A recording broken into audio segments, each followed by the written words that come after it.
Salut Narman, comment ça va? Très bien et toi? Ça va bien, merci. Merci de m'accorder cette interview. Ça fait longtemps que je voulais te recevoir. Voilà, je sais que ça fait un moment maintenant que tu as un cabinet d'experts comptables sur Jérusalem. Est-ce que tu peux m'en donner un petit peu plus? Bah, voilà, je suis expert comptable israélien, je m'appelle Nachman Messika. Donc j'ai ouvert mon cabinet en 2018, dans le centre-ville de Jérusalem et donc depuis, un certain nombre d'années, j'accumule, une expérience et donc là, je suis venu pour la partager. Donc avec plaisir, on peut y aller. Ok, ben super. Du coup, c'est quoi les premières démarches pour ouvrir son ESSEC, son business en Israël? Alors, comme d'habitude, quand on commence en Israël, il y a la triplette, c'est-à-dire il y a le Ma'am, la TVA, le Mas הכנסה et le Bitoire Leumi. Donc c'est la triplette, on est obligé c'est les 3 étapes obligatoires pour ouvrir, un business en Israël. Voilà. Alors après, on peut rentrer un petit peu plus dans le détail. Pour ce qui est de la TVA, alors il y a un choix, incontournable, ça va être la Osek Patour ou la Osek Morché. Et du coup, comment on choisit entre ESSEC Patour et ESSEC Mourché? Alors, il y a des choix techniques et puis il y a des choix business. Donc le choix technique vraiment, de base, c'est le chiffre d'affaires. Donc si vous avez c'est le chiffre d'affaires et le domaine d'activité. Il y a deux, on va dire techniques, vous avez 2 critères. Vous avez le chiffre d'affaires, donc si le chiffre d'affaires, il dépasse pas 122 000 shekels, ouais, par an, c'est annuel. Vous pouvez, être en Osek Patour et donc avoir un ptor de TVA. C'est-à-dire quand vous allez facturer vos clients, vous n'allez pas rajouter la TVA. Donc c'est un énorme avantage. Ça peut vous permettre d'économiser énormément d'argent. C'est-à-dire qu'à chaque fois que vous facturez un client, vous rajoutez pas la TVA et donc tous les 2 mois, vous n'avez pas besoin de la payer. Donc en fait, ça peut vous permettre au début vraiment de développer votre activité. Donc ça, c'est hyper important. Donc ça, c'est technique, c'est-à-dire si votre chiffre d'affaires, il dépasse pas les 122 000 et aussi si votre domaine d'activité le permet. C'est-à-dire qu'il y a des domaines d'activité, certains domaines d'activité, métavers, par exemple, médecin, avocat, expert comptable, heu qui ne permettent pas d'ouvrir une OSEC-Patour. C'est-à-dire que vous êtes obligé de commencer, même si le chiffre d'affaires il est bas, vous êtes obligé de commencer directement en OSEC-Mourché. Donc voilà, donc ça déjà le choix technique, il dépend de 2 critères. Alors après, il y a aussi un choix business. Alors ce choix business, il est hyper important. Alors je donne un exemple, si vous ouvrez un business avec de grandes ambitions, c'est-à-dire que vous allez avoir un investissement de départ très important. Donc par exemple, vous ouvrez un restaurant et vous allez devoir investir, dans les travaux du restaurant. Vous allez devoir acheter un four, vous allez devoir acheter, faire des travaux et cetera. Chaque dépense que vous allez faire, elle va être avec de la TVA. Et donc si vous commencez en OSEC Patour, toute cette TVA-là, vous n'allez pas pouvoir la récupérer. Ah ouais, donc alors certainement c'est vrai qu'au début, vous allez facturer les clients sans TVA, mais bon, ça va pas durer très longtemps. C'est en général un restaurant, il va faire un certain chiffre d'affaires, donc au bout de 2-3 mois, il va être obligé de passer en mourché, logique. Donc mais par contre, toute la TVA qu'il aura payée dans l'investissement de départ, bah, c'est perdu, il ne pourra pas la récupérer. Donc du coup, c'est préférable pour un business comme un restaurant ou même un magasin. Par exemple, vous avez un magasin, vous faites des travaux et vous devez acheter beaucoup de stock au début. Un magasin, il a un stock de départ.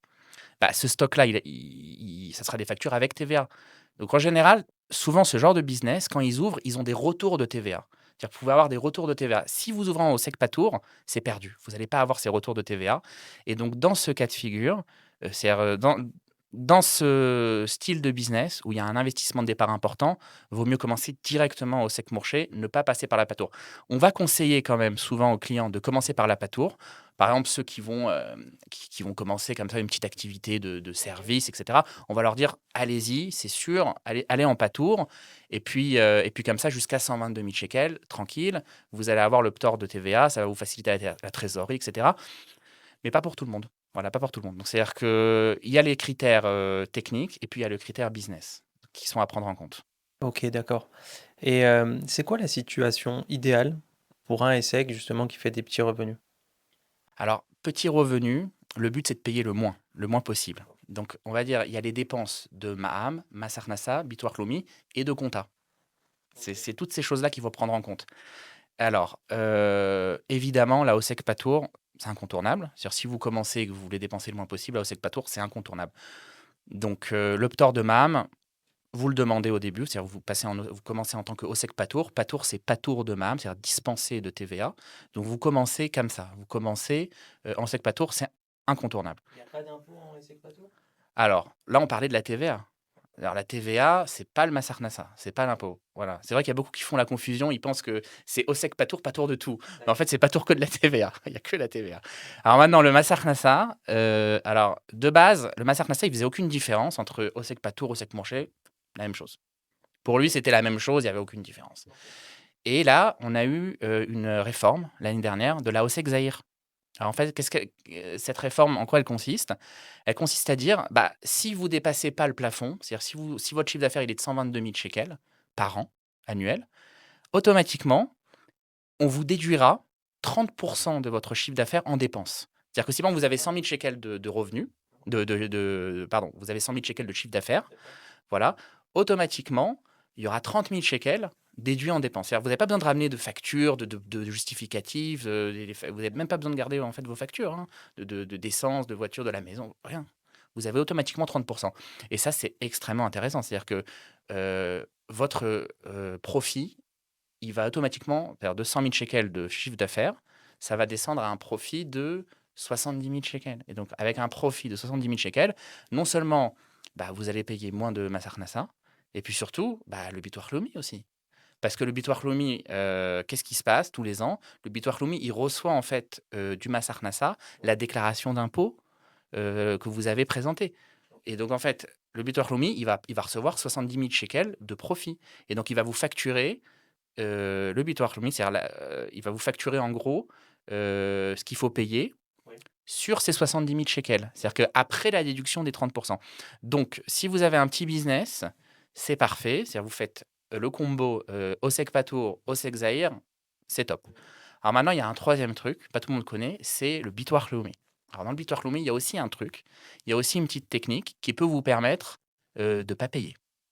Alors, ça, alors ça, pas tout le monde connaît.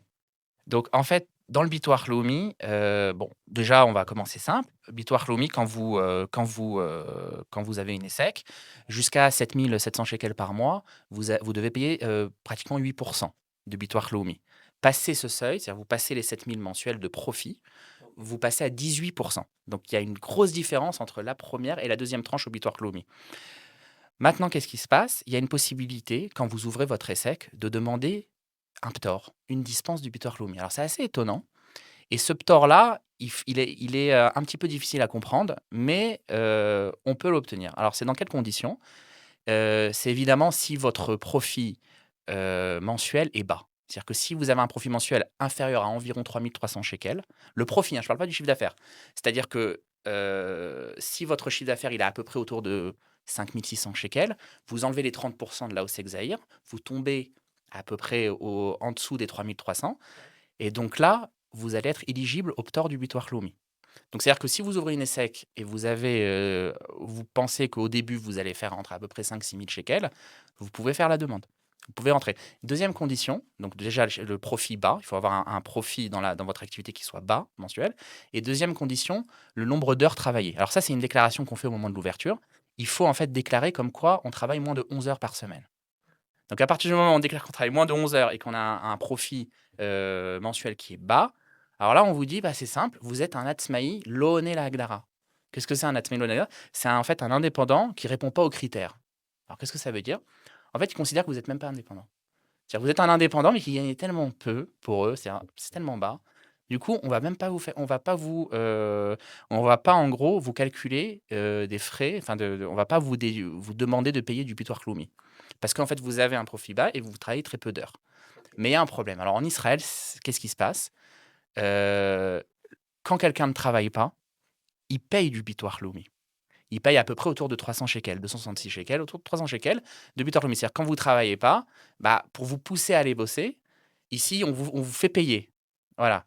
Bon, j'espère c'est un truc qu'on oublie, mais voilà. Non, mais c'est comme ça en Israël. C'est un truc qu'on oublie, mais c'est-à-dire que, souvent les enfants dès qu'ils passent les 18 ans, bah, ils se retrouvent avec, des chauves au Bitoire Lomi. Ils comprennent pas parce qu'ils sont encore chez eux à la maison et cetera. Ils disent: «Bon, comment ça se fait?» Bah, en fait, passé 18 ans, il faut payer tous les mois le Bitoire Lomi si on travaille pas.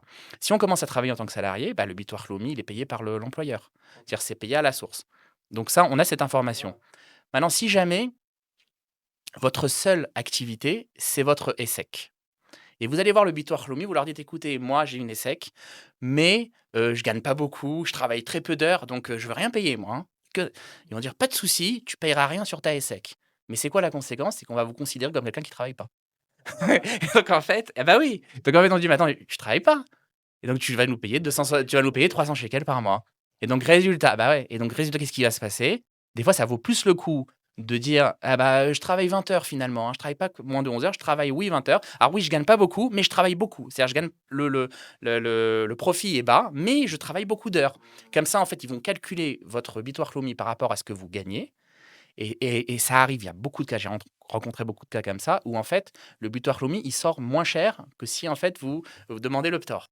Donc alors ça, il faut comprendre. C'est-à-dire qu'en fait, quand vous êtes au butoir Lumi, il faut comprendre que le ptor, c'est pas automatique. Il ne faut pas le demander de façon automatique. Voilà, donc alors maintenant, en quel cas ce ptor parce que là on a dit que les côtés négatifs du ptor. Maintenant, en quel cas, dans quel cas le ptor, il est oui intéressant? Bah, ça va être intéressant si par exemple vous êtes salarié et puis vous commencez une petite activité comme ça sur le côté. Vous commencez un petit business comme ça, un petit complément de revenu. Alors là, c'est parfait. Parce qu'en fait, vous payez déjà votre Bitoire Lumi en tant que salarié, donc vous êtes considéré comme un travailleur. Et en fait, les petits revenus dans la ESSEC, ils vont, bah, vous allez demander le ptor. Et donc en fait, vous n'allez pas payer le Bitoire Lumi. Alors en plus, c'est doublement intéressant parce que souvent, celui qui a déjà un salaire, toute la première tranche du Bitoire Lumi à 7,7%, à 8% à peu près, elle est déjà utilisée. Donc en fait, tout ce qu'il va gagner en tant qu'indépendant, c'est tout de suite 18%. Tout de suite, ça fait très mal.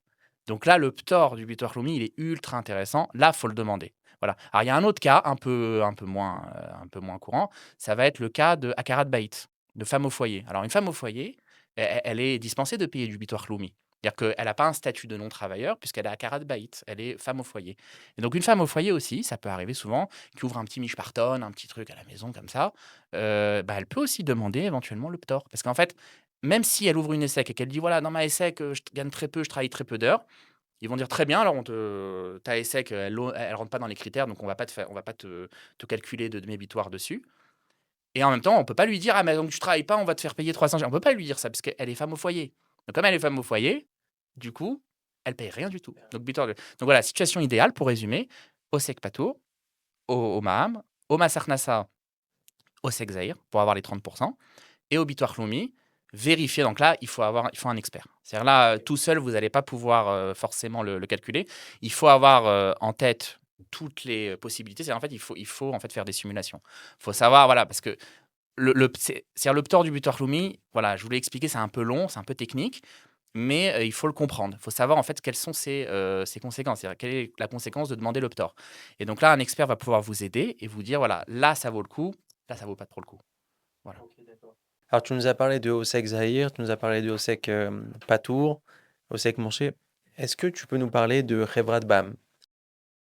Ah oui, alors la Chevra Baham, heu, c'est déjà, c'est un statut, heu, pour en fait les business déjà de grosse taille. Donc quand je dis grosse taille, j'entends des chiffres d'affaires assez élevés, assez élevés. Alors mais pas que, mais ça va être, on va dire le critère principal, ça va être le chiffre d'affaires. Si vous avez commencé à avoir un chiffre d'affaires vraiment très élevé et donc à un profit élevé, on va commencer à s'intéresser à la Chevra Bam. On va commencer à vérifier s'il n'y a pas une optimisation fiscale possible. Alors de base, c'est pas, la fonction principale de la Chevra Bam. Souvent les gens ils se disent: «La Chevra Bam, bah, c'est pour économiser des impôts». On va dire: «Mais non, c'est pas que pour économiser des impôts». De base, en fait, pourquoi ça a été fait? Ça a été fait pour pousser les gens à bosser, pour en fait pousser les gens à prendre du risque. Parce qu'en fait, qu'est-ce qui se passait en fait de base? Les gens, ils ouvraient une ESSEC, un business, et quand on ouvre un ESSEC, on commence à vendre des articles, des choses, bah, il y a un risque énorme parce que le truc il est défectueux, le client il porte plainte, il commence à... Ou par exemple, vous ouvrez un business, vous commencez à vous endetter. C'est normal, quoi. La dette, ça fait partie du business et on ne peut pas ouvrir un business sans s'endetter normalement.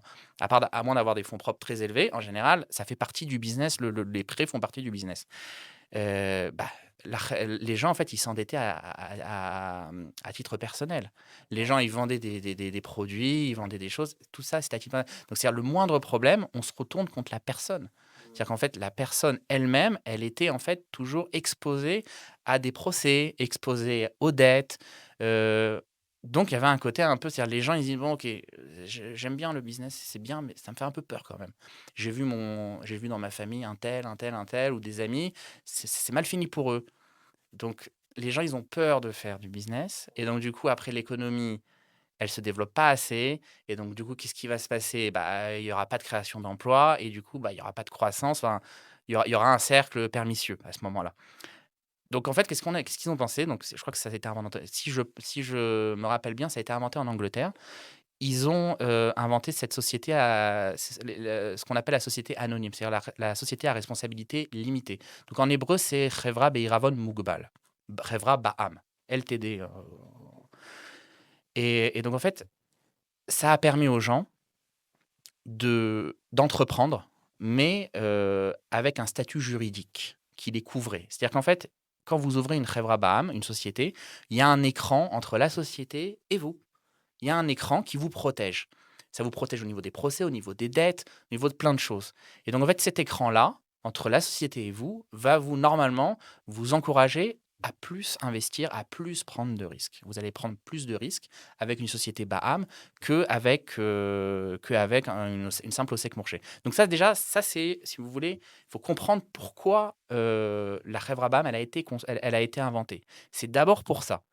Deuxième chose, maintenant, on arrive plus à mon domaine, c'est l'optimisation fiscale. Donc l'optimisation fiscale, alors là, elle est évidente.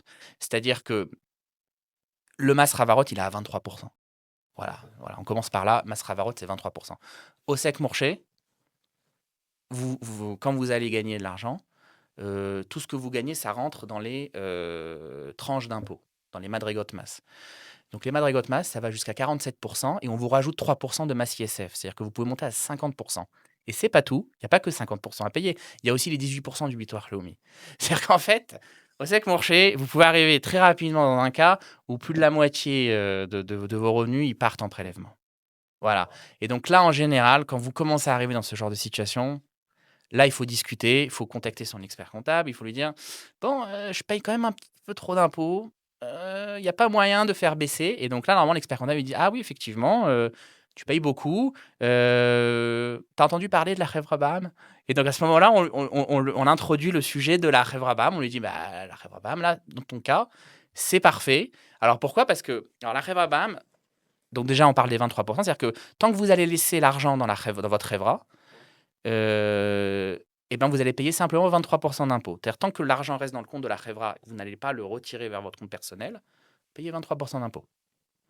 Et donc, automatiquement, vous allez avoir une augmentation de la trésorerie. C'est-à-dire votre trésorerie, elle va être beaucoup plus élevée. C'est-à-dire vous allez payer simplement 23 de masse Ravarot. Il n'y a pas de bitoire Loumi. C'est-à-dire sur le profit de la Chevra, vous ne payez pas de bitoire Loumi. Vous payez, oui, du bitoire Loumi quand vous avez des employés, etc. Ça, c'est évident. Mais la Chevra en soi, sur le profit de la Chevra, pas de bitoire Loumi. Juste les 23. Ce qui fait que bah, vous allez avoir beaucoup plus de liquidités. Donc alors, si vous avez envie de développer, par exemple, votre business, bah, si vous avez plus de liquidité, vous allez pouvoir investir dans votre business. Vous allez pouvoir acheter plus de stock, vous allez pouvoir refaire les travaux de votre restaurant. Il y aura plus de liquidité. Donc, automatiquement, ça va vous permettre de développer beaucoup plus votre activité et donc de progresser. Donc, ça, c'est l'avantage niveau trésorerie. Bah, du coup, écoute, payer que 23, ça a l'air génial. Pourquoi les gens, ils commencent pas directement avec une Chevra de BAM? Alors, c'est vrai que ça peut être tentant de commencer directement avec une Chevra Baham. Il y a certains cas où oui. C'est-à-dire que si vraiment vous avez un objectif très, très élevé, c'est-à-dire que vous êtes sûr de réussir, c'est-à-dire que vous êtes quelqu'un qui avait une expérience, par exemple, dans les restaurants. Par exemple, vous étiez en France, vous aviez déjà un restaurant, vous en ouvrez un en Israël. Vous savez que ça va cartonner. C'est-à-dire que vous avez une expérience très, très forte. Donc là, oui, effectivement, vous pouvez commencer directement en Chevra Baham, mais c'est pas conseillé. Moi, en général, je conseille pas d'ouvrir directement une Chevra Baham. Je conseille toujours de commencer maximum en tant que Osek Mourché. C'est-à-dire que, évidemment, quelqu'un qui ouvre un restaurant, je vais pas lui dire d'ouvrir une Osek Patour, puisqu'il va perdre la TVA, comme on l'a dit tout à l'heure, toute la TVA d'investissement des bars, il va le perdre. Donc, je vais lui dire, ouvre en Osek Mourché. Tu peux très bien travailler en tant que Osek Mourché. Et puis, si vraiment ça réussit, parce qu'il y a quand même beaucoup de restaurants qui ouvrent et qui, au bout de 6 mois, ils ferment. Voilà. Donc, ou d'autres business, hein, c'est-à-dire, ça ouvre, ça va. Donc, commence en tant qu'Osek Mourché, fais tes preuves. Fais tes preuves, c'est-à-dire montre que vraiment ça marche bien et surtout, voilà, arrive à une situation où ça devient vraiment intéressant d'ouvrir une Chevra Bam. Alors pourquoi? Parce que il y a quelque chose qu'on ne prend pas beaucoup en compte dans la Chevra Bam, c'est sa complexité. C'est-à-dire qu'une société anonyme, une Chevra Bam en Israël, c'est très complexe. C'est-à-dire que déjà juridiquement, il faut passer par un avocat pour ouvrir. Alors, vous pouvez pas. Il y a l'avocat qui ouvre au Racham à Chavarot, puis l'expert comptable qui va ouvrir à la TVA, au Massar Nassa, etc. Donc déjà, il y a une complexité, ça coûte de l'argent de l'ouvrir. Et puis l'entretien d'une Chevra Baham. C'est-à-dire que entretenir une Chevra Baham, ça coûte très cher en comptabilité. C'est-à-dire que, alors je devrais pas le dire parce que voilà, c'est un peu voilà mon domaine d'activité, mais c'est-à-dire faire fonctionner une Chevra Baham, faut vraiment que ça soit intéressant fiscalement pour en ouvrir une. Pourquoi? Parce que quand vous êtes au sec mourché, vous allez payer, une comptabilité, on va dire, entre, autour de 400 shekels, 500 shekels. Voilà, après si vous avez des employés, évidemment, ça va augmenter, c'est normal. Mais, la comptabilité, elle est simple. Elle est khatsidit en hébreu. C'est-à-dire que c'est vraiment une comptabilité assez simple à faire et puis une fois par an, c'est une déclaration d'impôt. Voilà. Alors, il y a des petites choses. Alors, si le chiffre d'affaires il est élevé, en tant que sec Mourché, il y a des petites choses en plus. Il y a le TOFES 6111 à rajouter, etc. Mais vous restez quand même dans une déclaration d'impôt. Il n'y a pas de bilan avec un audit. Or, la Chevra Bam, la société anonyme, tout de suite, le bilan. Et le bilan, il faut un audit. Et donc, il faut qu'un expert comptable il certifie vos comptes. Et ça, malheureusement, ça coûte cher. C'est-à-dire, c'est pas quelque chose de. C'est-à-dire que vous allez pas l'avoir dans une OSEC Mourché, mais vous allez l'avoir dans une Chevra. Donc, ça, déjà, le bilan annuel, il va coûter beaucoup plus cher. Et surtout, les frais de comptabilité. C'est-à-dire que là, les frais de comptabilité de base, bah, c'était une comptabilité qui était simple. Mais là, dans une Chevra, ça devient des frais de comptabilité qui sont doubles. C'est-à-dire double, c'est-à-dire qu'il faut faire des rapprochements bancaires.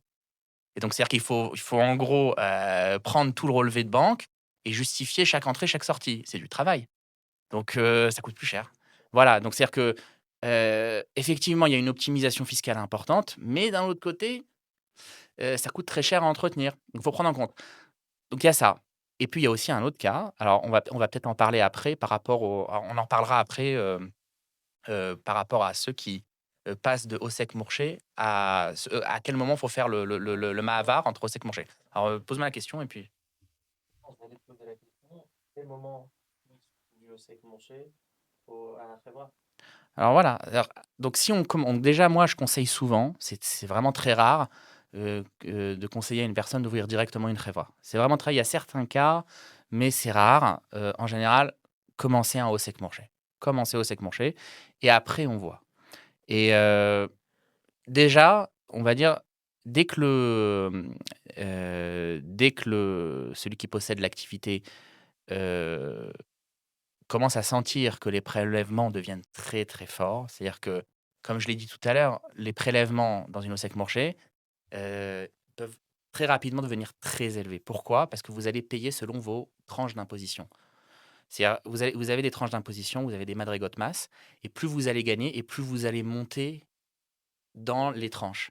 Ça va jusqu'à 50. C'est-à-dire c'est 47 la dernière tranche et 3 de masse ISF. Donc là, déjà en masse Arkansas, ça peut faire très mal. Deuxième chose, le bitoire Lumi, 18.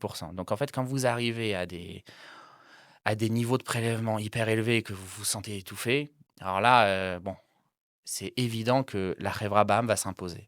C'est sûr. C'est-à-dire la société va commencer à s'imposer.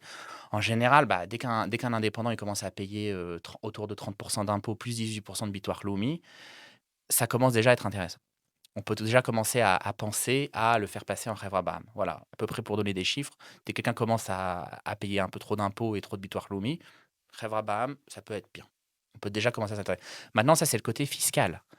Il y a des personnes, ils vont vouloir tellement, développer leur business rapidement, qu'ils vont vouloir dès le début optimiser. C'est-à-dire que dès le début, voilà, ils vont pas vouloir, c'est-à-dire même si, on va leur dire: «Mais fiscalement, c'est pas encore ultra intéressant, sachant qu'en plus, ça va te coûter très cher la Reva». «Non, non, non, moi je veux payer le moins possible d'impôts et de bitoire Lomi, comme ça je vais avoir le maximum de trésorerie, je vais pouvoir acheter une tonne de stock. Je vais pouvoir acheter le maximum de stock, pouvoir refaire les travaux, je vais pouvoir, faire des chipoutsim». Donc il y a des gens aussi comme ça qui veulent passer en Revra. En général, vaut mieux quand même attendre parce que comme je l'ai dit, précédemment, ça coûte vraiment cher une Revra BAM, vaut mieux être sûr. Maintenant, il y a des cas où a priori, c'est sûr que, la personne doit passer en Revra BAM. Je prends le cas par exemple, moi je vais prendre le cas d'un métavers par exemple. Un métavers, peut se retrouver dans la situation où, son chiffre d'affaires, voilà, dans une année, monte à, 2 000 000 de shekels. Ça peut arriver, un métavers qui réussit, qui fait beaucoup de discount et cetera, il monte à 2 000 000 de shekels. Puis il se retrouve à payer alors ils n'ont pas beaucoup de dépenses les métafrimes. En général, ils ont peut-être le bureau, le truc, mais globalement, voilà, le chiffre d'affaires, les dépenses, va falloir, c'est un peu compliqué. Bon, il peut rentrer sa voiture, il peut rentrer, on va rentrer un maximum de choses, mais il donne du service, en fait. C'est un hôtel chez route. Donc, en fait, il va avoir un profit assez élevé s'il a 2 millions de shekels de chiffre d'affaires. Et donc là, on dit, bon, bah là, tu es arrivé à pratiquement au maximum des impôts, au maximum du butoir Cloumi. Tu veux pas passer en Revra? Et là, il y a un piège. Après, il y a un piège. A priori, il paye trop d'impôts, il faut qu'il passe en Revra. Mais il y a un problème. L'année prochaine, il va les refaire les 2 millions.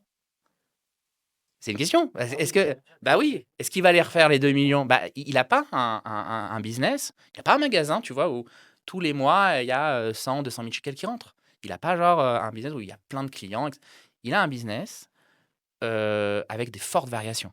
C'est-à-dire qu'en fait, un métavers, il va te faire une année 1 million, une autre année, il va te faire 2, après il va te faire 500. Il y a des fortes variations. Puis en plus, ça dépend beaucoup. C'est-à-dire si par exemple, il y a une guerre comme maintenant ou, il y a comme à l'époque du corona ou des choses comme ça, bah, il y a des périodes où, bah, ça marche moins bien. Et donc il y a des années où je ne veux pas dire qu'il y a des années blanches, mais souvent il y a des années vraiment moins fortes que d'autres. Et qu'est-ce qui se passe? J'ai vu souvent le cas où, après une super année, l'expert comptable l'a convaincu de passer en Chevra Baham. Et puis la personne, elle se retrouve l'année d'après avec un chiffre d'affaires super bas, à 600 000 shekels, mais avec une Chevra Baham sur le dos. Et le problème, comme j'ai dit tout à l'heure, la Chevra Baham, bah, ça coûte super cher. Bah oui, il y a des frais comptables, il y a le bilan, l'audit. Et donc, en fait, il se retrouve bloqué avec une Chevra Baham, je sais pas quoi en faire. Alors, on peut lui dire, alors évidemment, il peut fermer la Chevra Baham et repasser au sec marché, mais ça coûte cher. C'est-à-dire qu'il a dû l'ouvrir, il a dû payer la comptabilité. Et puis, il va se dire, ah, mais peut-être que ça va reprendre, peut-être que je vais la garder quand même. Et donc, en général, il la garde et ça lui coûte super cher. Donc, voilà. Donc, il faut faire attention. C'est-à-dire que même si votre chiffre d'affaires, il commence à monter, c'est pas forcément le bon moment de passer en Chevra Baham. Il faut être sûr aussi qu'il y a une régularité dans les revenus. C'est-à-dire que l'année prochaine, vous allez faire la même chose, voire mieux. Si maintenant vous avez un business qui a des fortes variations, c'est pas forcément le bon choix. Parce que la Chevra Baham, encore une fois, ça coûte super cher. La Chevra Baham, ça serait adapté pour quel type d'activité en général? C'est plutôt des restaurants, des... Alors, c'est une bonne question. Heu, Évidemment, restaurant, magasin, tout ce qui est business, même des notes nichées routines, hein. Ça peut être super, s'il y a vraiment, si en gros l'impôt, payé est très élevé, ça vaut le coup évidemment d'optimiser.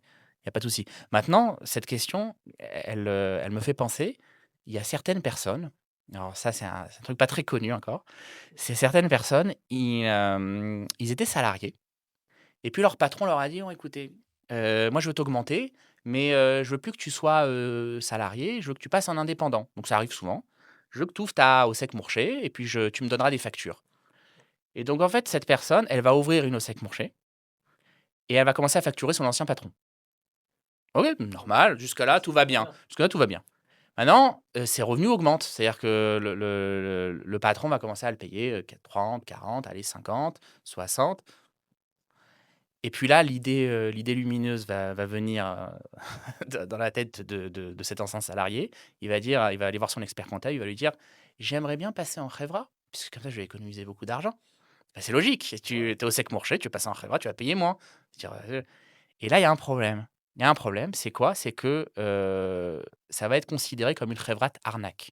Alors le mot, il est marrant, c'est-à-dire c'est en hébreu arnaque, c'est c'est le Revra portefeuille. Alors qu'est-ce que c'est? En fait, on va dire: «Mais en fait, votre entreprise, c'est pas une vraie entreprise. En fait, c'est pas une vraie activité».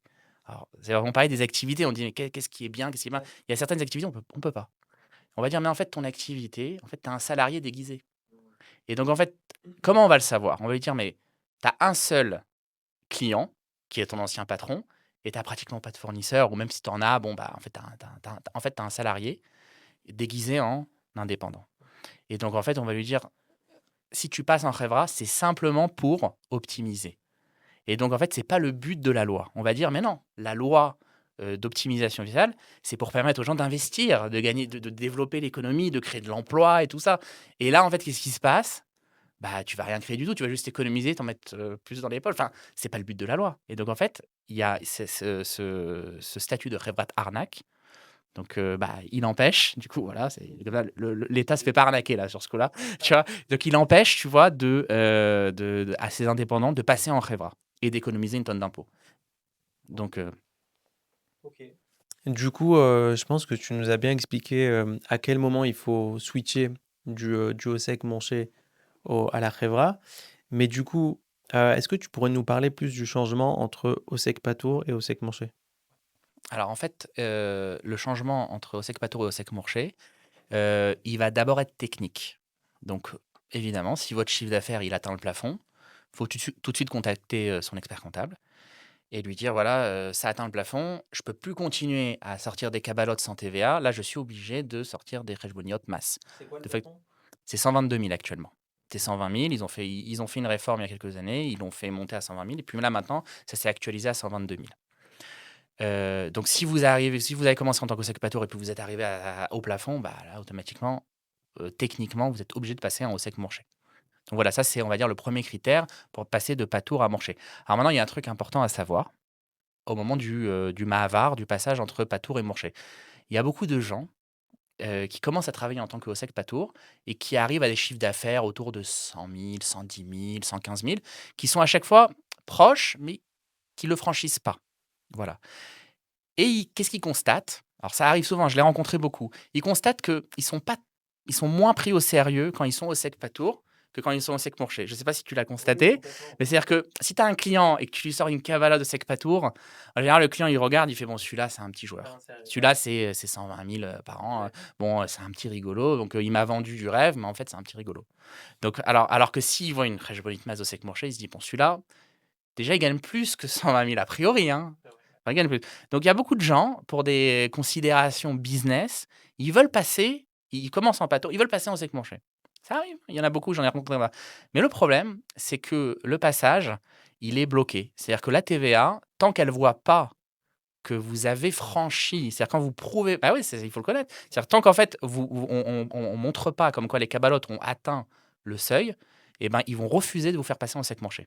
Donc en fait, c'est là où il faut bien considérer avant d'ouvrir sa SEC, parce que évidemment, cette personne-là, elle aurait pu directement ouvrir une OSEC manché et ne pas avoir de problème. Elle aurait pu dire: voilà, je suis OSEC manché. Il y aurait eu un petit peu plus de justificatif au moment de l'ouverture. Il faut un peu prouver qu'on a une payeloute, qu'on a un contrat. Il y a un peu plus de choses quand on ouvre une OSEC manché qu'une OSEC patour.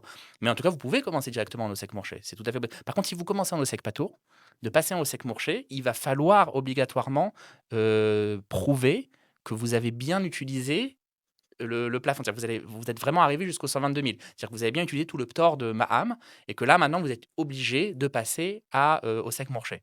Donc voilà, donc ça, c'est un truc assez important. Alors, euh, mis à part le fait de passer de Patour en Mourché, il va y avoir un petit souci. C'est-à-dire que je vous prends l'exemple d'un Mishparton. Alors, j'ai rencontré souvent ce cas. Les Mishparton, ils ont l'habitude de facturer. Donc, ils commencent en OSEC Patour, et donc ils vont facturer 1000, 2000 shekels par enfant aux parents. Le problème, c'est que leurs clients, ce sont des particuliers. Et donc, si jamais cette personne qui est un Mishparton passe en OSEC Mourché, elle va être obligée donc de rajouter la TVA sur le prix. Parce que sinon, elle va l'absorber. Donc en fait, si par exemple elle facturait 1000, elle va facturer 1180. C'est logique. Et qu'est-ce qui va se passer? Comme le client, il est particulier, c'est un client particulier, bah, en fait, il pourra pas récupérer la TVA. C'est-à-dire que il va avoir une facture plus élevée. C'est-à-dire, au lieu de payer 1000, il va payer 1180. Et la partie de TVA rajoutée, bah, le client, il est particulier, il va pas pouvoir la récupérer, logiquement. Et donc, souvent, on voit le cas de gens qui vont absorber la montée de la TVA. C'est-à-dire que des Oskim Tourim, ils passent en Osek Mourché et en fait, ils vont continuer à facturer la même somme, mais TTC. Donc ça, il faut vraiment prendre en compte ça. C'est-à-dire que quand vous avez une Osek Patour et que vous avez que des clients particuliers, bah, au moment du Mahavar à Osek Mourché, il faut prendre en compte la TVA. Est-ce que vous êtes sûr que vous n'allez pas l'absorber? C'est-à-dire que, est-ce que vous allez pouvoir la rajouter à vos clients? Alors, si on parle de B2B, c'est-à-dire de business to business, alors là, il y a aucun problème. C'est royal. Pourquoi c'est royal? Parce que jusqu'à maintenant, vous donniez une Kabbalah de 1000 shekels à votre client qui avait un business. Donc lui, bah, il reçoit la facture de 1000 shekels, il vous les paye. Maintenant, vous allez lui donner une facture de Khejbonit Mass de 1180 shekels. Il aura aucun problème à vous la régler. Pourquoi? Parce que les 180 shekels en plus de Maham, bah, il va les récupérer. Bah ouais. Donc en fait, à ce moment-là, quand vous êtes sur du B2B, business to business, de passer de patour à Mourché, aucun problème. Par contre, si vous êtes business to C, c'est-à-dire business to customer, alors à ce moment-là, bah, vos clients en particulier, ils vont devoir payer en plus. Et donc souvent, ça crée de la tension. Puisque le client, il va dire: «Mais attends, je m'en fous que tu sois au sec pâteau, au sec manger. Pourquoi je dois payer plus?» quoi. Il va pas comprendre. Et donc là, il faut bien c'est-à-dire que souvent, des fois, les miches-partonnes, ils restent en au sec pâteau, ils passent pas en au sec marché parce qu'ils ont conscience qu'ils vont devoir absorber la TVA. Voilà. Donc ça, faut faire attention à cette chose-là quand on passe de pâteau à marché. On a fait le point sur. Ouais, je crois qu'on a tout dit, hein. Voilà, c'est bon, on peut passer, Ok, d'accord. alors juste je regarde un petit peu. Combien ça coûte? Massad Nassar, homme célibataire, 5 100. Ouais, super. Du coup, est-ce que tu pourrais nous dire honnêtement combien ça coûte le vrai prix d'être un indépendant aujourd'hui? Alors, le vrai prix pour un indépendant, bah, on va commencer d'un cas simple. C'est une personne qui a une petite activité ou un complément d'activité, on va dire ça. Il est salarié, il veut avoir un complément de revenus. Alors dans ce cas de figure, on en avait discuté, il y a une situation idéale où ça va lui coûter, pratiquement rien. C'est-à-dire que vous allez pas payer de TVA. Le Massarnassa, alors ça va dépendre de combien vous gagnez en tant que salarié, mais en général, le Massarnassa, il y aura pas beaucoup. Voilà, c'est-à-dire ça va dépendre beaucoup de votre masse chouli dans votre salaire. Si vous avez un salaire, de 12 000 shekels, que vous avez un masse chouli de 20, alors évidemment, c'est-à-dire que vous allez payer 20 sur vos revenus, de ESSEC, de business. Mais si vous avez un salaire où vous ne payez pas forcément d'impôts, bah, en plus avec la réforme de Ossec Zahir, vous allez pouvoir réduire votre profit dans la ESSEC et payer très peu d'impôts dans votre ESSEC. Voilà. Maintenant le bitoire Leumi, comme on l'a dit aussi, précédemment, le bitoire Leumi, ça peut être un problème, mais on peut éviter le problème. Donc, si jamais vous êtes déjà salarié et que vous avez des revenus complémentaires de ESSEC, automatiquement, les revenus complémentaires de votre ESSEC vont se rajouter à vos revenus en tant que salarié et donc vous allez tout de suite payer 18 de bitoire Leumi. Alors ça paraît énorme, mais en fait, dans le bitoire Leumi, il y a que 2 tranches. Il y a 7,5 et il y a 18. Et donc, les 7,5, c'est jusqu'à 7 700 shekels à peu près. Vous allez déjà les utiliser en tant que salarié. Donc, en fait, si vous ouvrez une ESSEC, tout ce que vous allez gagner dans la ESSEC, ça va rentrer directement dans la deuxième tranche, 18. Donc là, ça peut faire mal. C'est-à-dire, dans ce cas de figure, le butoir Lumi peut faire mal, mais comme je l'ai dit précédemment, on peut faire une demande de PTOR. Dans ce cas de figure, on peut demander au butoir Lumi un PTOR et de ne pas payer.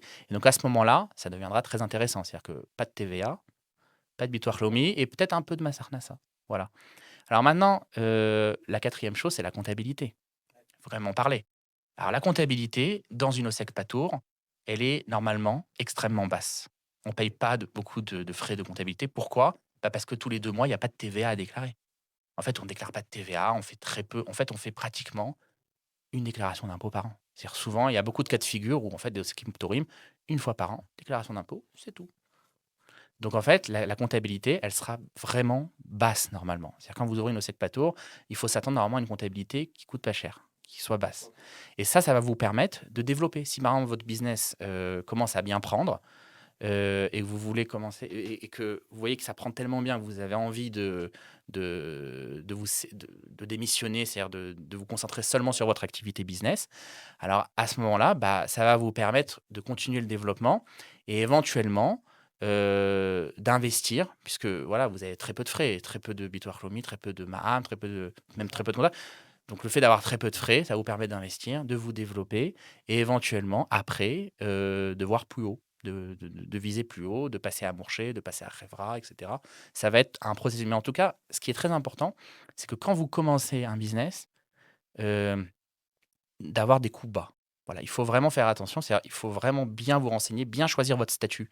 C'est-à-dire le statut, il est déterminant. Patour, Zahir, Ptor du butor Lumi, toutes ces choses-là, il faut connaître. Si vous ouvrez comme ça et vous dites: «Ah ouais, j'ai un petit peu renseigné, ouais, c'est que Patour, ah, c'est bien ça. Ah, j'y vais» et que en fait, vous savez pas de quoi on parle et vous comprenez pas, bah, vous allez vous retrouver avec une ESSEC, vous allez vous retrouver avec des lettres du Massarnassa, il faut faire ci, il faut faire ça, il faut faire ci. Vous allez pas comprendre ce qui vous arrive. Donc vaut mieux prendre un professionnel, il va bien vous définir le statut, puis après, une fois par an, déclaration d'impôt, tranquille. Voilà, une petite déclaration, ça va pas vous coûter cher. Moi, pour moi, c'est la meilleure configuration. Maintenant, évidemment, si vous commencez à passer en tant qu'OSEC Mourcher, alors là, tous les 2 mois, il y aura la TVA. Donc ça va vous coûter de l'argent. Donc la TVA, ça va être en fonction de votre chiffre d'affaires, évidemment. Le bitoire Lomi, on ne pourra plus l'éviter là. Là, oui, là, il y a plus de ptor, là, ça y est, c'est fini. Donc le butoir Lumi, ça va tomber. Donc c'est jusqu'à 7 000 shekels de profit mensuel, c'est 7,7. Et puis après, c'est 18%. Butoir Lumi, ça fait mal, hein. C'est-à-dire que les indépendants, souvent, le Mas Aknasa, ça passe. Le Bitoire Lomi, ça fait très mal. C'est-à-dire, il faut prendre en compte que le Bitoire Lomi, malheureusement, c'est pas progressif comme le Massacre Nassa. Le Massacre Nassa, ça monte doucement. C'est une montée, mais Ouais. douce, on va dire. Enfin, c'est pas doux du tout, mais bon, disons que c'est quand même assez progressif. Le Bitoire Lomi, c'est 7,5, 18. Voilà. Et donc, du coup, ça monte très haut, hein. Il y a beaucoup d'indépendants où le Bitoire Lomi, effectivement, peut être lourd tous les mois à payer. Donc ça, oui. Et après, bon, ça, c'est pour Patour Mourchem. Si vous passez en Khevra, alors là, ce qui va vraiment changer, bon, déjà, on va dire, normalement, la Khevra va vous permettre d'optimiser fiscalement, mais d'un autre côté, vous allez avoir des frais comptables bien plus élevés. OK? Donc, bon, il faut vraiment, comme je l'ai dit précédemment, il faut vraiment que l'optimisation en vaille la peine. C'est-à-dire qu'on on va pas passer en Khevra pour économiser quelques centaines de shekels. Il faut vraiment passer en Khevra pour économiser beaucoup d'impôts et ainsi on compensera la montée des frais comptables. Ah bah oui, c'est ça. Pas de souci, on peut payer un comptable cher, mais il faut derrière que ça vaille le coup, quoi. Si ça vaut pas le coup, pourquoi y aller? Et du coup, est-ce que ça implique au niveau du client? Est-ce que il faut payer tous les mois la TVA, les impôts, etc. Ou on fait des avances? Comment ça se passe exactement pour le client? Alors, pour le Bitoire Leumi, Ouais. si on n'obtient pas le ptor, il faut donner au moment de l'ouverture une estimation. Ok. Donc en fait, vous donnez une estimation de votre profit. Alors le Bitoire Leumi marche par le profit et ils vont vous calculer, selon les 2 tranches qu'ils ont, ils vont vous calculer, combien, la mikdama, donc la somme à payer mensuelle, ils vont vous la calculer et puis tous les mois, vous allez payer une somme fixe. Voilà, c'est assez simple. Alors maintenant, il faut prendre en compte que comme, au Bitoire Leumi, on rentre la somme du profit et qu'en fait, à la fin de l'année, le Bitoire Leumi va recevoir, votre profit annuel du Mas Aknasa. Alors la réforme de la Essek Zahir, elle impacte directement, le Bitoire Leumi. Alors je m'explique, je vais expliquer. Si par exemple, alors avant la réforme, si vous aviez par exemple un chiffre d'affaires de 8 000 shekels, Ouais. alors il fallait anticiper les dépenses. C'est-à-dire, il fallait dire: «Voilà, j'ai à peu près, 1 000 shekels par-ci, 500 shekels là, 200 shekels là, donc j'ai à peu près 2 000 shekels de dépenses. Donc on va dire 1 000 shekels, donc mon chiffre d'affaires c'est 8 000 et mon profit c'est 7 000. Alors maintenant, grâce à la réforme, dans les petits business, les petites activités, vous pouvez directement dire: «Bah, si mon chiffre d'affaires, il est à peu près estimé à 8 000 shekels par mois, bah, j'enlève 30. Directement, bah, ouais, c'est énorme. C'est-à-dire tout de suite, vous dites: «Bah, de 8 000 shekels, j'enlève 30». Et donc vous allez payer votre bitoire Lomi sur 70 de votre chiffre d'affaires et donc il y a un impact énorme sur le bitoire Lomi. Donc le bitoire Lomi, comme j'ai dit, il est mensualisé, donc vous allez payer tous les mois et évidemment, au moment de la déclaration d'impôt, si jamais vous en avez trop payé, ils vous remboursent. Vous n'en avez pas assez payé, ils vous envoient une lettre comme quoi il faut compléter. Donc ça, c'est pour le bitoire Lomi. La TVA, si vous êtes au Secpatour, vous ne la payez pas. Maintenant, si vous êtes au Secmourché, bah, tous les 2 mois, bah, C'est ça. vous y passez. Voilà, c'est vrai. Il faut ramener toutes vos dépenses, toutes vos entrées. Il faut calculer combien la TVA sort et puis, il faut passer à la caisse. Enfin, la TVA, quand on est au Secmourché, on ne peut plus y échapper. Au Secpatour, on y échappe. Au Secmourché, on n'y échappe plus. Hem, Maintenant le Massar Nassa. Alors le Massar Nassa, ça fonctionne différemment du butoir Lomi. Le Massar Nassa, ils vous fixent un pourcentage de Mikdamot, un Achouz Mikdamot. Ils vont dire voilà, bon, quand vous ouvrez par exemple, un nouveau business, ils vont dire: «Bon, bah, selon votre domaine d'activité, on estime que, il faut payer, 10 5-10 de votre chiffre d'affaires en impôts, en avance». Donc ça peut être une somme assez importante. Mais là, donc si vous avez ouvert seul, ça peut être problématique. C'est-à-dire que vous allez être, en général, quand vous ouvrez une ESSEC, plus ou moins, systématiquement, ils vous envoient aussi une demande de Mikdamot Mass. Maintenant, souvent, qu'est-ce qui se passe? Beaucoup de clients, ils sont pas imposables. Beaucoup de clients ne sont pas imposables ou ils vont être imposables, mais à une toute petite somme. C'est-à-dire que vous allez faire leur déclaration d'impôt à la fin de l'année, ils auront, 1 000 shekels à payer et donc en fait, qu'est-ce qui c'est dommage, c'est-à-dire qu'on leur envoie une demande tous les 2 mois de faire la Mikdamot Mass, mais en fait, ils sont pratiquement pas imposables. Donc à ce moment-là, la force d'un expert comptable à ce moment-là, ça va être de lui annuler les Mikdamot. Donc il peut carrément lui annuler ou bien lui réduire les Mikdamot. On peut lui réduire. On lui dit: «Ah mais ils t'ont fixé 10, mais bon, tu as un nouveau business, tu gagnes pas autant que la majorité des gens qui sont déjà bien établis. Donc toi, ça va être 1 et demi, on va lui fixer pour histoire qu'il paye un petit peu comme ça, au moment de la déclaration d'impôt, il aura pas une mauvaise surprise». Mais voilà, donc c'est le masterclass ça, il va faire comme ça et là, c'est important d'avoir un expert comptable parce qu'il faut pouvoir régler, le Achouz Migdamot ou pouvoir même l'annuler. Donc ça, c'est hyper important à ce Ok. moment-là. Tu parles de l'importance d'avoir un expert comptable. Justement, comment on fait pour éviter les problèmes? Alors, de base, pour éviter les problèmes, faut déjà faire toutes ces déclarations à temps. C'est-à-dire, c'est un truc bête, mais si vous ouvrez une ESSEG et qu'il faut faire une déclaration d'impôt, qu'il faut faire votre TVA, qu'il faut faire si vous le faites pas à temps, automatiquement, vous recevez des lettres, des CNASOT et cetera, des choses comme ça et donc là, vous pouvez, tout de suite, vous pouvez vous attirer, malheureusement des problèmes. Donc il faut déjà que ça soit fait à temps. Voilà. Maintenant, comme on l'avait dit aussi, ce qui attire le regard du fisc, ça va être les irrégularités. C'est-à-dire s'il y a des variations, des irrégularités, alors là, en général, ça attire l'œil. Il y a plusieurs sortes d'irrégularités, c'est-à-dire si, par exemple, votre chiffre d'affaires, il varie trop, c'est-à-dire que alors maintenant, si on parle d'un métavers, évidemment, c'est normal, c'est-à-dire qu'il y a des variations. Mais si vous avez, par exemple, un commerce, un petit peu plan-plan, voilà, où tous les mois, il y a une certaine somme et puis d'un coup, et d'un coup, il y a un trou d'air, on comprend pas ou d'une année à l'autre, bon là, on va se dire: «Bon, c'est un peu bizarre, c'est un peu bizarre». C'est-à-dire pourquoi il y a des variations dans ton chiffre d'affaires? Et aussi les variations dans ton profit. C'est-à-dire que, si, pour reprendre le cas de quelqu'un qui est chez Poutznig, qui fait des travaux, voilà, qui fait des rénovations à domicile. Ça en général, qu'est-ce qui se passe? Heu, Ils gardent bien, toutes leurs factures, c'est-à-dire toutes leurs dépenses. Il y a pas de problème, l'expert comptable va les recevoir. Parce qu'ils récupèrent la TVA. Donc, du coup, ils vont être très, très motivés à vous ramener toutes leurs dépenses. Il y a pas de problème. Et par contre, souvent, ils oublient. Ça peut arriver, hein. Ils peuvent, oublier ou omettre ou, ne pas être très, sérieux dans les factures clients. Voilà, pour être gentil. Et donc qu'est-ce qui se passe? Vous allez vous retrouver à la fin de l'année avec, 600 000 shekels de dépenses rentrées dans la comptabilité avec le MAM déduit, hein. C'est-à-dire, c'est des factures qui il a récupéré la TVA et cetera. Et le chiffre d'affaires qui suit pas. C'est-à-dire qu'il a ramené 600 000, mais derrière le chiffre d'affaires, c'est 700. Et donc là, on va lui dire: «Mais attends, tu dépenses pas en 600 000 shekels, donc tu te prends la tête quand même. C'est-à-dire tu vas acheter, c'est quand même beaucoup de travail là. C'est-à-dire tu bosses énormément pour pas grand-chose. C'est bizarre, Ouais. c'est pas possible». Et donc là, on va lui dire: «Mais attends, quand tu prends un travail à 10 000 shekels, tu vas dépenser 3 000, tu vas pas dépenser, 700 000 7 000 sur les 10 000». Donc en fait, on comprend tout de suite, enfin, pas moi, hein, moi je suis là pour avertir. Mais disons que le fisc, il va comprendre très vite que la personne a, oui, ramené les dépenses, que les dépenses, c'est sûr que tout va bien. Là, les dépenses, il a tout ramené, c'est OK.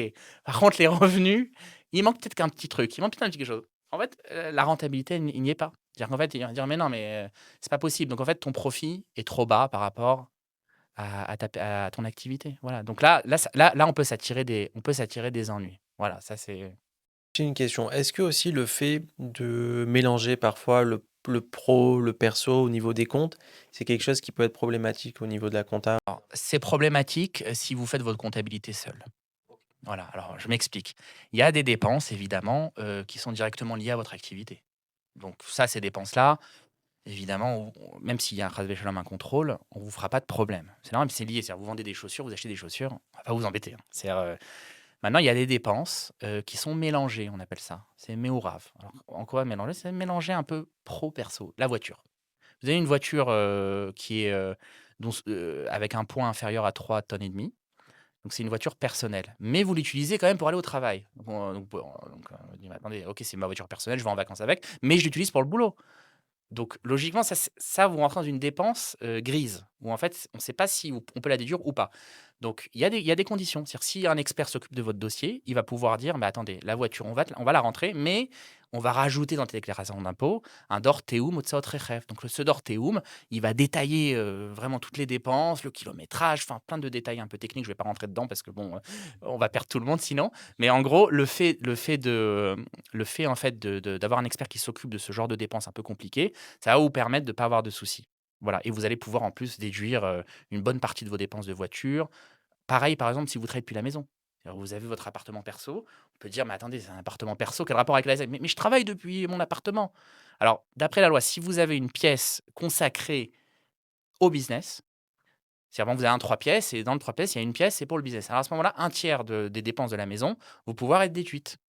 Mais il faut savoir le faire. Qu'est-ce qui va se passer? Ça. Voilà, il faut savoir le faire parce que qu'est-ce qui va se passer? Les gens, ils vont dire: «Mais attends, je loue un appartement 10 000 shekels, un 3 pièces», admettons. Bon, c'est un peu cher 10 000 shekels, mais bon, allez, ça passe et et donc bah, le loyer, je veux le déduire. Je veux déduire un tiers de mon loyer. C'est logique puisque on vient de dire que si j'ai une pièce et cetera. Le loyer, ça marche pas. Alors pourquoi ça marche pas? Parce qu'en fait, comme vous louez d'un particulier, vous n'avez pas de facture. Alors l'Arnona, ça marche, vous avez la facture de la mairie, le Khachmal, le Maïm, ça marche. Mais le loyer, ça marche pas. Alors, il y a des cas très rares où des personnes louent du constructeur, donc le constructeur sort une très jolie masse. C'est très rare, hein, je l'ai rencontré, mais c'est assez rare. Mais en général, voilà, il faut comprendre que le loyer, ça va pas rentrer, par exemple. Donc ça, bah, si vous êtes pas expert, enfin, vous connaissez pas, bah, vous allez mélanger le perso et le pro et là, ça peut faire très mal. Là, parce qu'en fait, quand ils vous contrôlent, ils contrôlent pas sur une année, hein, ils contrôlent 7 ans en arrière et donc si pendant 7 ans, vous avez fait la même erreur, bah, ça peut faire très mal.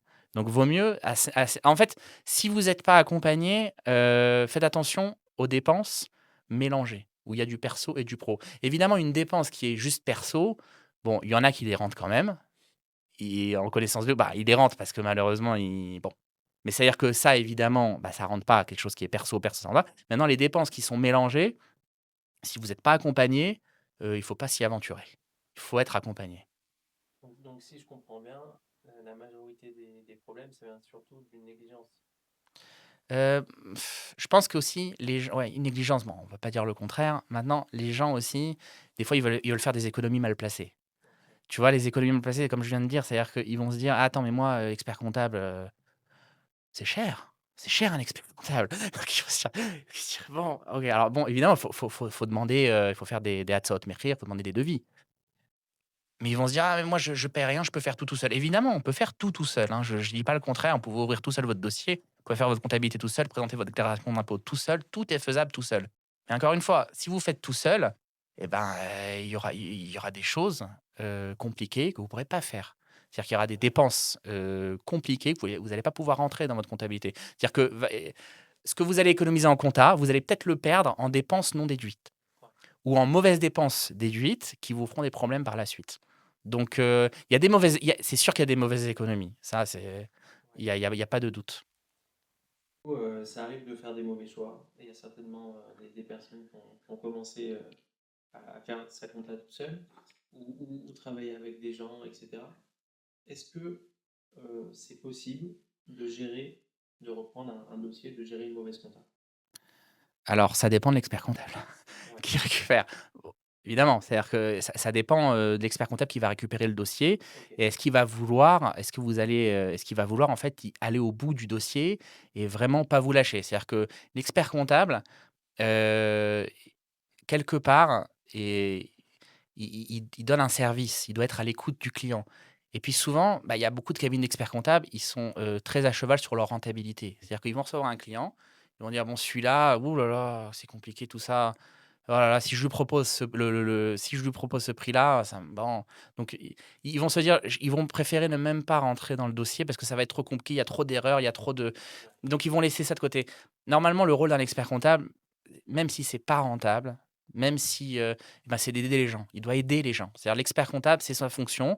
On a été, en quelque sorte, les gens ont besoin d'un expert comptable parce que l'État d'Israël oblige les gens souvent à avoir un expert comptable et donc l'expert comptable, mis à part le côté, rentabilité, il a un rôle dans la société. Il doit aider les gens. C'est-à-dire quelqu'un, il arrive, il a une mauvaise comptabilité ou il a fait des bêtises, l'expert comptable, il doit l'aider. Alors même si c'est pas rentable pour lui, il doit y aller quand même des fois. C'est déjà donc il faut déjà avoir un expert comptable qui va pas vous lâcher. Ça, c'est la première chose. C'est-à-dire si vous avez un expert comptable qui est trop à cheval, sur sa rentabilité, vous savez déjà que si votre cas il est compliqué, il va peut-être vous lâcher en cours de route. Ça arrive. C'est malheureusement, c'est le cas, ça peut arriver. Donc déjà, il vous faut un expert comptable qui va pas avoir peur d'aller au bout de votre dossier. C'est-à-dire si vous ramenez un dossier 7 ans en arrière, avec plein d'erreurs, bah, il va falloir un expert comptable qui s'accroche. Normalement, un expert comptable, il est censé bien faire son boulot. Voilà, il est censé bien faire son boulot. En général, il peut y avoir plus de problèmes quand vous n'en avez pas. C'est-à-dire si vous n'avez pas d'expert comptable et que vous avez rentré des dépenses, vous avez fait n'importe quoi, voilà. Et après, voilà, comme j'ai dit, il y a aussi des cas où vous avez un expert comptable un peu trop à cheval sur la rentabilité, puis derrière, bon, bah, votre TIC, il est pas rentable, donc il est un petit peu le délaisser, quoi.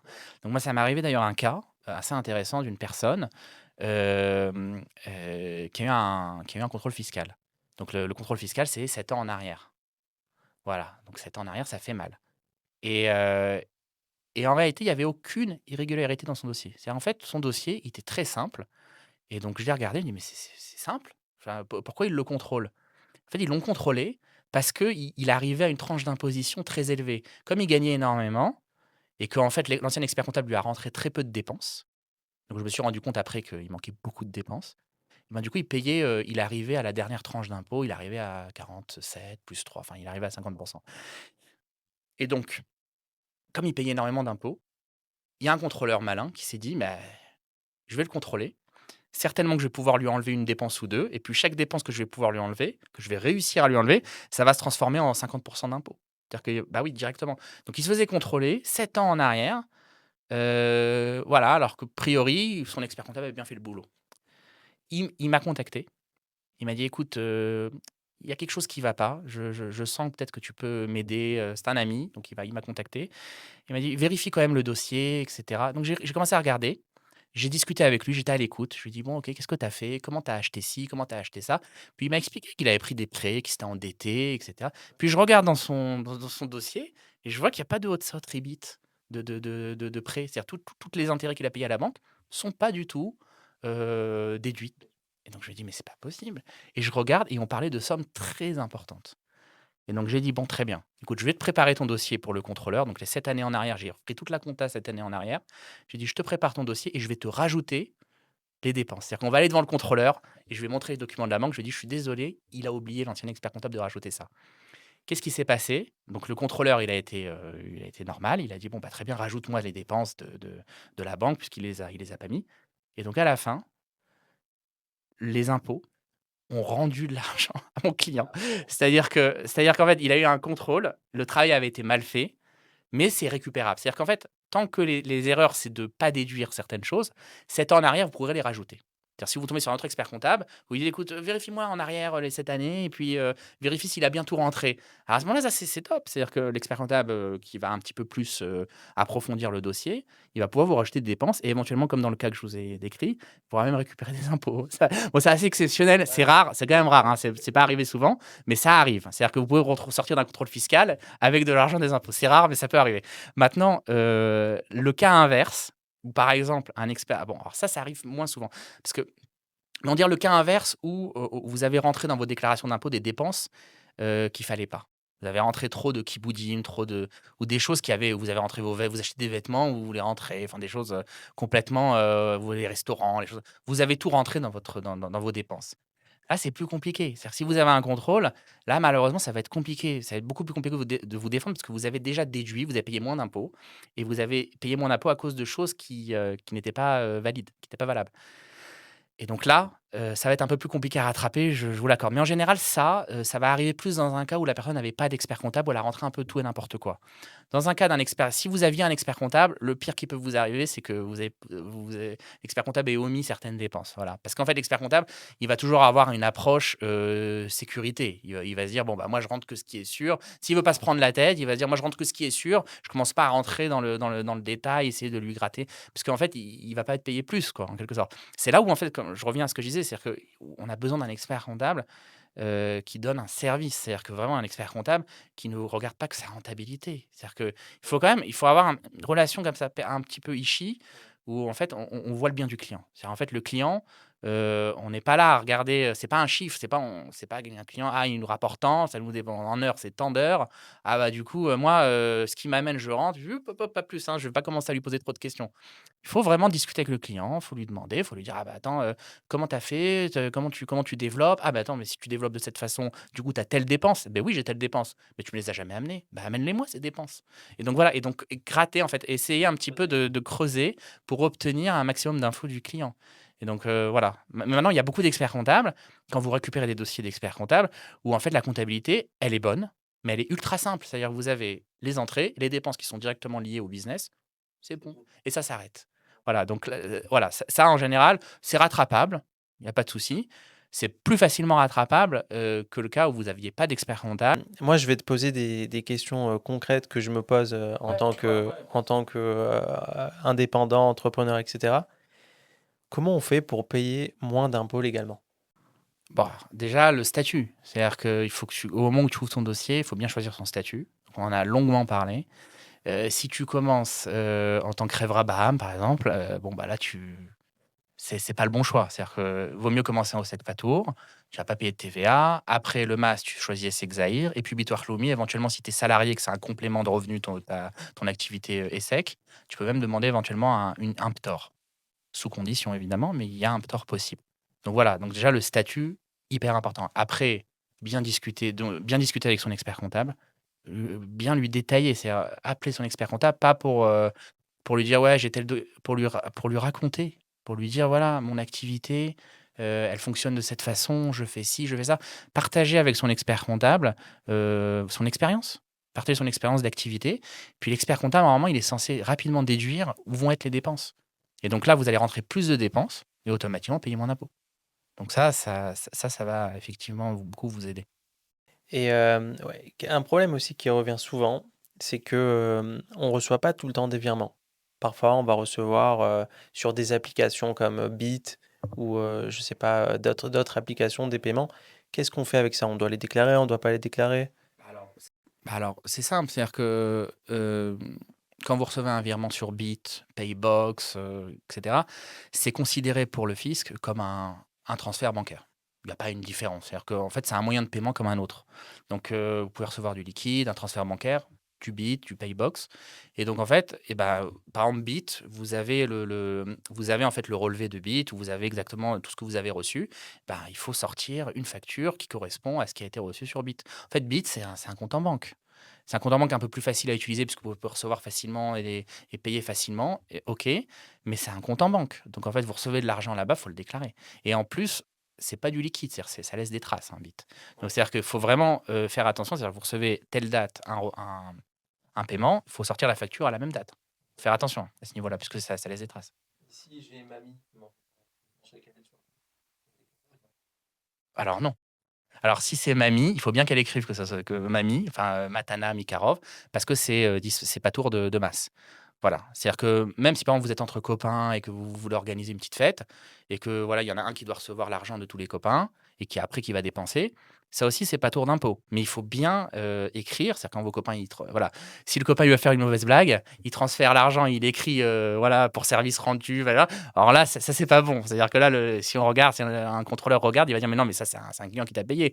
Il va dire: «Ah mais non, mais c'est mon copain qui m'a fait une blague». Non, c'est-à-dire qu'il faut faire attention, c'est-à-dire qu'il va y avoir, dans Bitt certains, paiements que vous allez recevoir qui sont, de proches, d'amis, de famille. Alors là, pas besoin de les déclarer. Par contre, si ça concerne des clients, obligatoire, va falloir les déclarer. Dernière question, comment on peut te contacter? Où on peut te trouver? Bah alors, bah, j'ai un site internet, on peut me retrouver, voilà, sur Google et puis, sur Facebook également, sur les réseaux, Instagram, voilà. Donc, avec grand plaisir, si vous voulez me contacter pour avoir un devis, pour, éventuellement, commencer, une aventure, de ESSEC en Israël. OK, bah, écoute, merci beaucoup pour ton temps. On est là pour ça.